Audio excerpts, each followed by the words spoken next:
Улиците хтят пак, брат. Класа не се продава. Толкова с дълго мълчахме по тежкия въздух. Всеки ден нова схема, нова дупка в бюджета бушува по площади и паркове, нерви искри. Народът кипи, в сърцето му битът гори.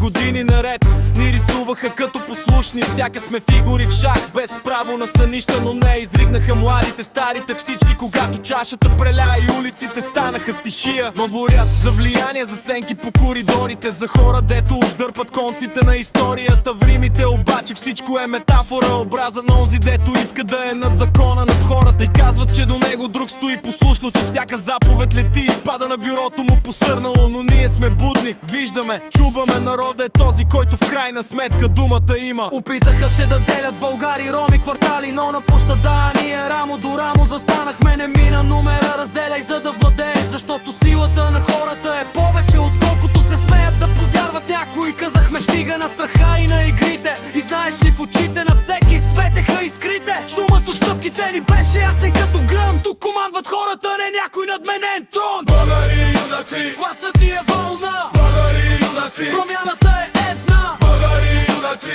Улицата гори, българи юнаци, народът се роди. българи юнаци, Гласът ни е вълна. българи юнаци, Промяната е една. българи юнаци, Улицата гори, българи юнаци, народът се роди. И днес топти земята под краката ни, не от страх, а от силата, която си припомнихме. Промяната не чака, тя идва с нас.